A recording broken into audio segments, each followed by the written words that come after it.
proseguimos. Ok, decía que es una obra pública que ha sido muy polémica en el caso del estado de Michoacán, que además está ya como considerado como un monumento a la corrupción en el estado de Michoacán, al igual que el famosísimo Teatro Matamoros, porque es una obra que inicialmente su presupuesto se presupuestea en 1.500 millones de pesos, que además se hace con un contrato, con un candado, como se le llama, a llave en mano o mano alzada, donde justamente el acuerdo era que no se iba a elevar el costo de la obra.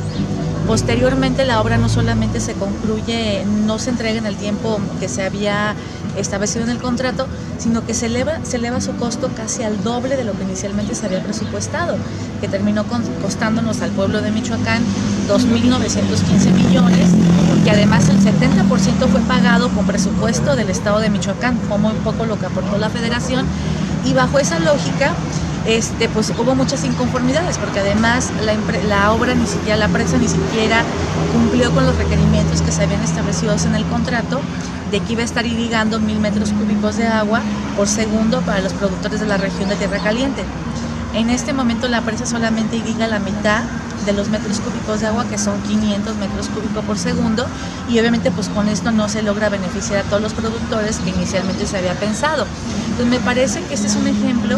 de cómo el tema de la impunidad sigue prevaleciendo,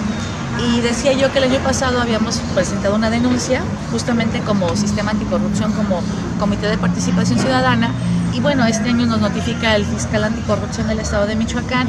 que él determina el no ejercicio de la acción penal en base a dos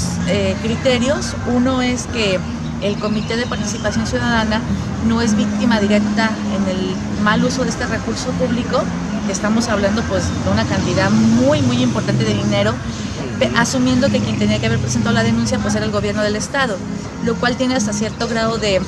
una parte ilógica, porque si el mismo gobierno de alguna manera legitimó que en su momento se hubieran beneficiado con los sobornos de la empresa brasileña Odebrecht, que además la denuncia de nosotros está sustentada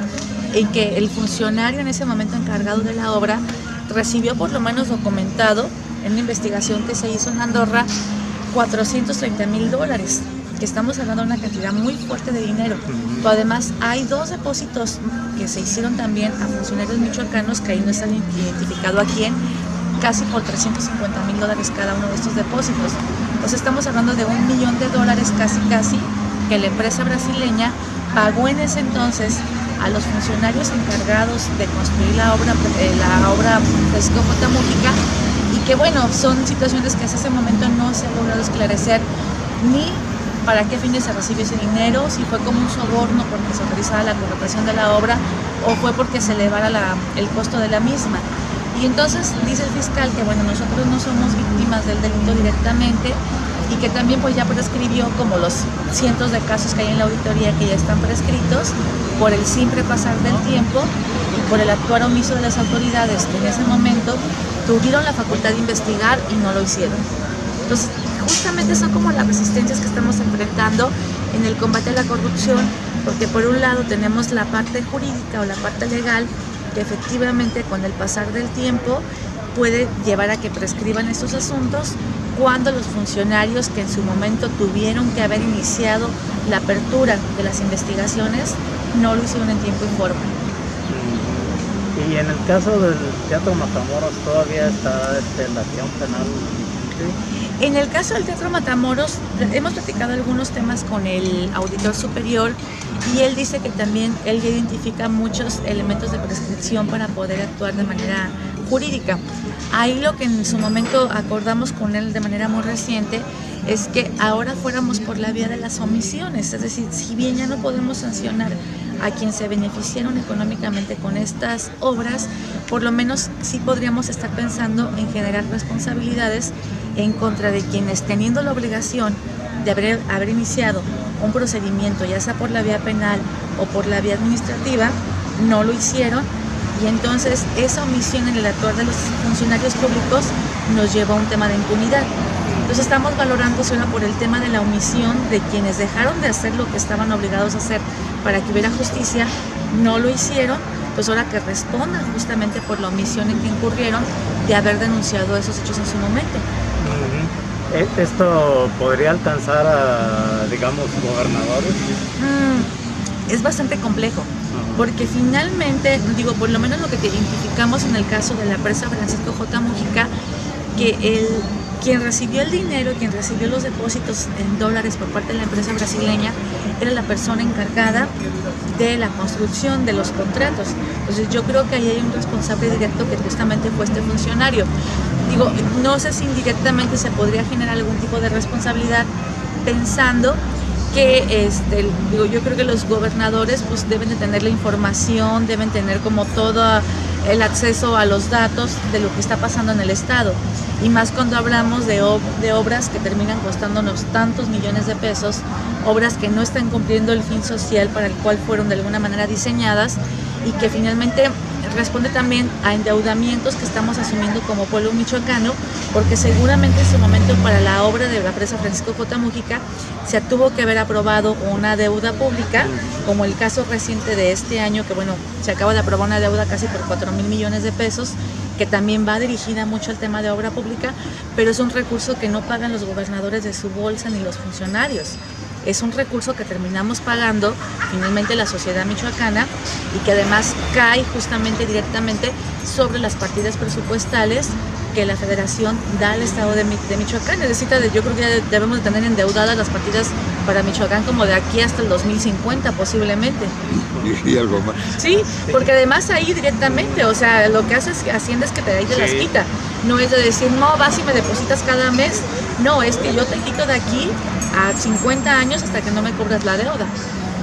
Entonces, esa es la parte como compleja de todo este tema de la corrupción, y cómo a veces lo vemos como algo tan lejano, porque de repente pensamos, no, pues sí, la moneda que le di al policía o al tránsito,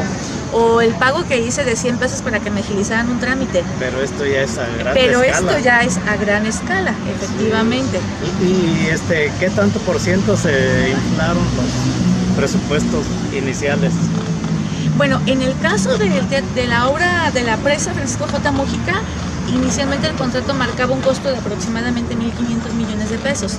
La obra, cuando se entrega en 2013, porque además se entrega con mucho retraso, casi con 5 años de retraso, terminó costando 2.915 millones de pesos. Sí, Lo doble, así es. En el caso del Teatro Matamoros, ese se volvió como un barril sin fondo, como una alcancía así que le echaban y se salía, porque también es una obra que se inicia justamente en el 2008-2009, es una obra que en este momento no está todavía concluida, y se han seguido autorizando más y más, por ejemplo, más y más presupuesto para esta obra. Todavía para este año, el secretario de Cultura pidió una partida de casi 80 millones de pesos, 90 millones, para poder concluir la obra en este año, que también ahí responde mucho a un tema de omisión por parte del comité encargado, porque ahí se generó un fideicomiso en el cual se iba a estar depositando el recurso para el tema de la obra. Y por ejemplo, en el 2002-2011 se identifican una serie de observaciones por parte de auditoría que tenía que ver como, por ejemplo, salarios súper excesivos que se habían autorizado los integrantes del comité técnico que le iban a dar seguimiento a la obra. Esa también, son como aproximadamente observaciones como por 126 millones de pesos, que hasta este momento no han sido subsanados ante la auditoría, en el caso específico del Teatro Matamoros. Y algo que también da como mucho coraje y mucha impotencia es que en su momento mucho del material que iba a equiparse en el Teatro Matamoros fue traído de Europa. Bocinas, luces, butacas, material que se trajo, se dejó adentro del teatro, y es un material que en ese momento ya no sirve, porque ya por el pasar del tiempo ya dejó de ser utilizable, porque ya hay nueva tecnología, ya hay nuevos avances, y todo ese material que se pagó en euros, pues también es uno de los costos que pagó el pueblo michoacano por la remodelación. Ahí nada más era un tema de remodelación de la obra. Ajá. Ni siquiera era un tema de construirlo, sino era nada más remodelar ese recinto para que fuera un acceso a la cultura para la sociedad michoacana, o por lo menos de Morelia. Y es una obra que nos va a terminar costando 3 veces o 4 más su valor inicial, pero que además, por el tema de la omisión, de la negligencia de los funcionarios públicos, mucho del material que se compró hace 3 o 4 años, en este momento es material que ya no va a servir. especialmente lo que son equipación de luces, de bocinas, butacas, que bueno, además ha habido muy poco acceso a los medios de comunicación al interior del recinto, porque no se les permitía mucho el ingreso todavía hace un año, y mucha de la poca gente que logró entrar decía que las butacas ya estaban podridas, que había que volver a cambiar nuevamente todo eso. Entonces digo, de repente lo vemos como muy lejano, pero son situaciones que nos impactan, porque finalmente quienes estamos pagando con los impuestos somos nosotros. No es de la bolsa de ningún funcionario público, ni mucho menos de ningún gobernador. Oiga, ¿y no será que por ahí puede haber influencia de algunas estirpes o apellidos familiares muy connotados en el Estado en este caso? Pues mire, es muy posible. Por eso me parece que el tema de las investigaciones es tan necesario, porque de esa manera o confirmas o deslindas. Es decir, en el caso del Teatro Matamoros, ahí ya la resolución que emitió la Auditoría Superior era que también ya había prescrito el término de ley para poder implicar responsabilidades. Y entonces nunca vamos a poder saber si alguien relacionado con algún apellido famoso aquí en el caso de Michoacán y a nivel nacional, pues pudo haber tenido alguna responsabilidad, o a lo mejor no la tuvo. A lo mejor quizá la falta de información nos está haciendo suponer cosas o señalamientos quizá de manera indebida. El problema es que como hay una ausencia de investigación, de datos, de determinaciones, pues eso nos hace más que especular y pensar que quizá ellos puedan estar involucrados o no. Digo, desafortunadamente creo que justamente la omisión en el tema de las investigaciones es lo que nos lleva no solamente a un tema de no sanción, sino que también las personas pues quizá puedan limpiar sus nombres, a lo mejor no tiene nada que ver y uno los está señalando, o a lo mejor son responsables, y si fueran responsables en esa misma medida, independientemente de que pertenezcan a una familia de abolengo o no, yo creo que un principio de la ley es el principio de igualdad y todos tendremos que estar respondiendo a ella por los hechos o actos que cometemos de manera indebida. Y esta falta de actuar de autoridades en turno, pues debería también traer consecuencias, ¿no? Sí, por supuesto, por eso estábamos valorando con el tema con el auditor, el tema de presentar denuncias por omisión. Porque finalmente, digo, y esto lo voy a decir con mucho respeto, pero tuvimos una auditoría superior, una auditoría del Estado de Michoacán, donde muchas veces el manejo de la información se generó con fines políticos. Es decir, se abrían expedientes, sobre todo en periodo de precampañas o campañas electorales, se sacaba información en contra de presidentes o diputados que aspiraban a algún otro cargo, pero se manejaba con fines políticos, no con fines de una investigación seria que nos llevara a estar estableciendo responsabilidades. Entonces me parece que también hubo un manejo muy parcial de la auditoría durante mucho tiempo, donde toda la información que se tuvo no fue para fines de investigación o no fue para fines de establecer responsabilidades, o algo que me parece mucho más importante, que se hubiera reparado el daño causado a la sociedad michoacana, haciendo que se devolviera ese recurso. Yo creo que eso nos hubiera dejado muy satisfechos, que vemos en una auditoría mucho más eficaz y eficiente, que parte del procedimiento que se hubiera iniciado nos hubiera llevado a resarcir el daño que se estaba causando en términos económicos a la sociedad michoacana. Pues afortunadamente fue una auditoría que de alguna manera estuvo como a la disposición únicamente de ciertos grupos, donde la información se manejaba de manera parcial y donde simplemente se aventaba información a los medios con fines de persecución o señalamiento político, no en el ámbito de la justicia. Oiga, ¿qué sería lo más conducente para poner fin a esta situación? No sé, iniciativas en el Congreso estatal, incluso en el federal. Fíjese que es muy complejo, porque algo que nosotros hemos identificado en el tema de la corrupción es que esta permea en los 3 poderes del Estado y en los 2 niveles del gobierno. Es decir, yo creo que es algo histórico que, por ejemplo, en el caso de Michoacán,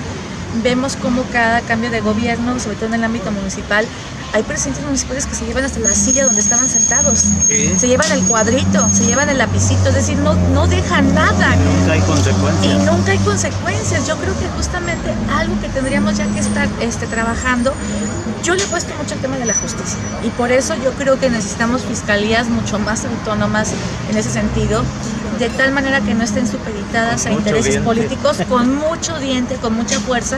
porque mientras las fiscalías de alguna manera estén supeditadas o no tengan la suficiente autonomía para actuar, no vamos a tener investigaciones eficientes y en consecuencia a lo mejor no vamos a pasar nada más del tema de la exhibición pública. Pero yo creo que tendríamos que estar trabajando mucho más en el tema de la justicia, fortalecerla, de tal manera que tengamos fiscalías que realmente estén haciendo procesos de investigación y de sanción sobre todo. Entonces yo creo que como que el trabajo lo tenemos que hacer en varias vertientes. Nosotros, por ejemplo, algo que hemos intentado este año es trabajar mucho el tema de la denuncia. A la par de la que presentamos en el caso de la presa Francisco J. Mujica, de manera reciente también presentamos una queja ante el Instituto Electoral de Michoacán en contra de algunos diputados y diputadas que en la coyuntura, por ejemplo, de la pandemia que estamos viviendo, que es un estado de necesidad para cientos de familias, miles de familias en ese estado y país, pues aprovecharon para hacer promoción política,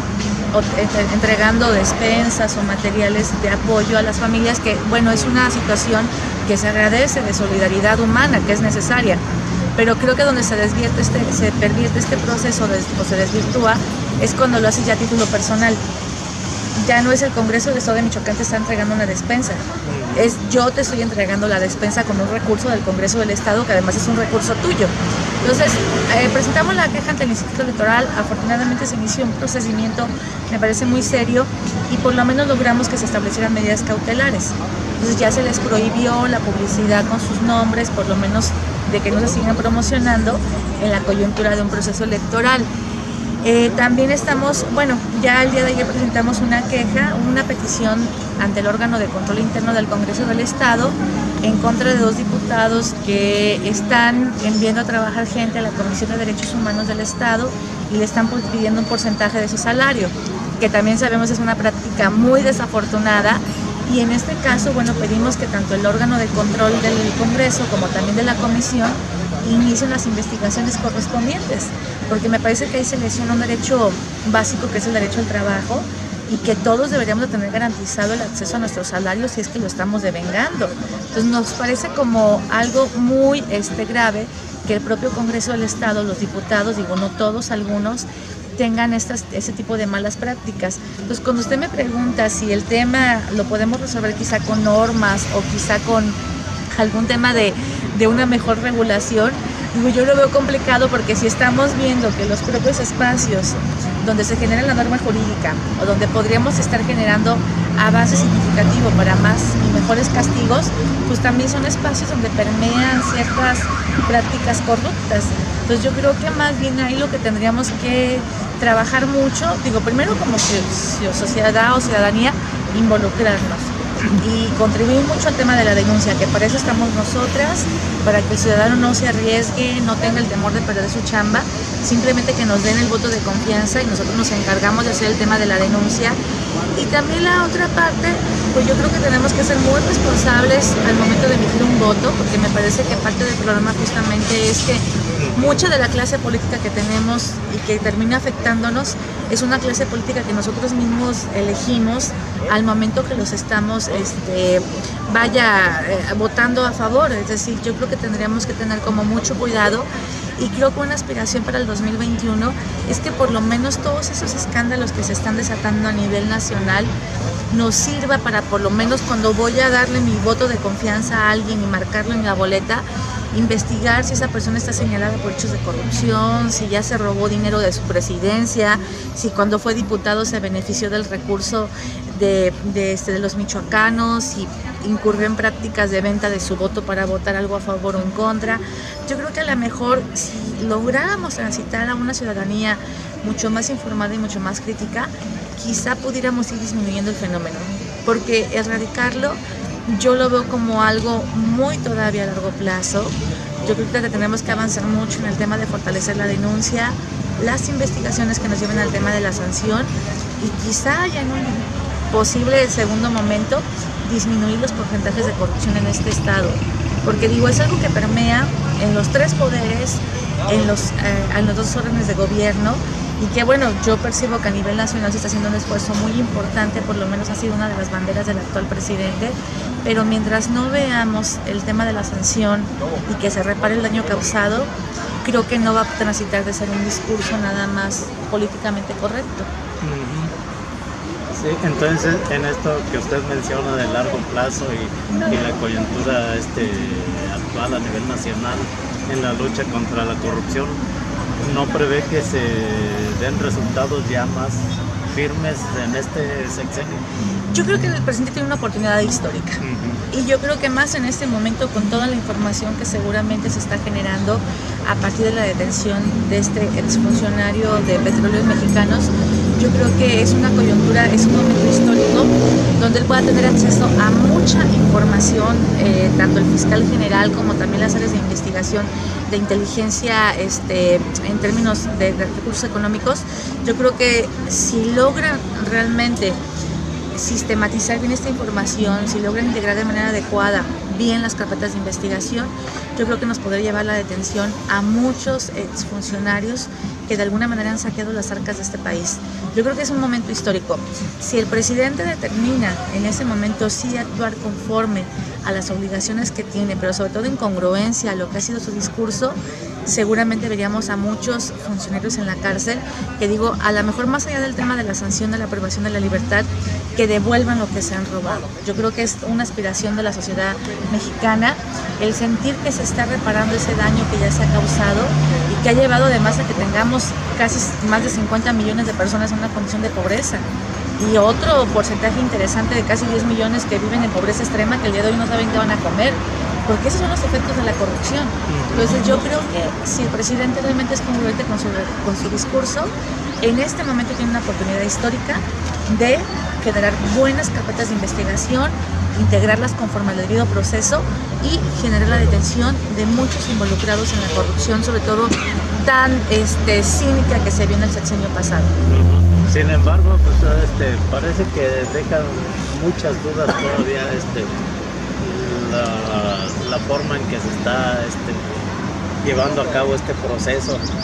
todavía en su etapa pues, inicial, ¿no? Yo espero y yo creo que apelaríamos a eso. Porque parece que luego al mismo presidente lo mueven otros motivos. Claro. Como limpiar su imagen, levantar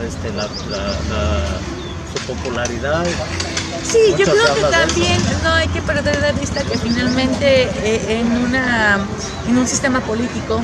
o como funciona por lo menos el sistema político en México, yo creo que invariablemente cualquier situación de la cual se pueda sacar ventaja política, pues siempre va a ser ese interés prevaleciendo, desafortunadamente, que no debería ser de esa manera, porque yo creo que bajo un ejercicio ético del poder público, pues tendríamos que estar actuando en consecuencia. Y en consecuencia es que si yo he asumido un discurso de combate a la corrupción, pues yo tengo que hacer todo lo posible para que ese discurso se traduzca en hechos. Sí. Y es todo un reto finalmente. Sí, particularmente en este país, pues, que es tan arraigada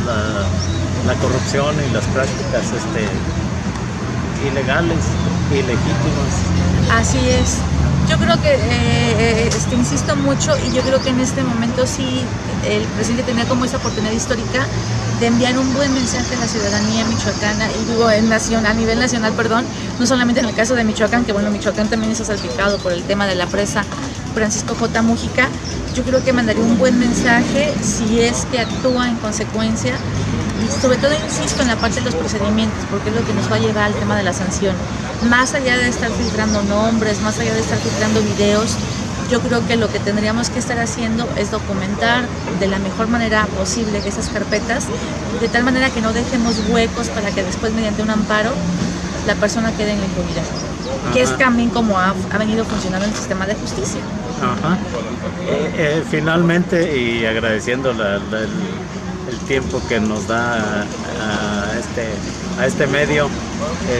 ¿cuál sería su reto o objetivo fijado para esta encomienda que tiene actualmente? Bueno, pues yo termino ya el cargo de presidenta en diciembre de este año, ya entrego la presidencia y también termino mi cargo dentro del sistema. Yo creo que la encomienda que quizá podríamos, la encomienda y el reto a su vez, sería contar con datos como mucho más certeros de cómo funciona la lógica de la corrupción en Michoacán. Ya tenemos algunos diagnósticos que nos están de alguna manera llevando a poder elaborar una política pública a nivel estado. que esté dirigida a los 3 poderes del Estado y a los 2 niveles de gobierno. Ese sería como un reto, tener una política pública bastante consolidada, que nos permita ir generando por lo menos las bases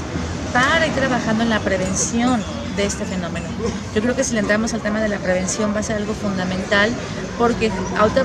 está pasando como otros fenómenos sociales, que nada más estamos trabajando ya en la atención, pero no estamos generando medidas de prevención. Entonces creo que el reto sería tener esa política pública ya consolidada como tal, seguir incentivando el tema de la denuncia, porque me parece que el tema de la denuncia también es muy importante,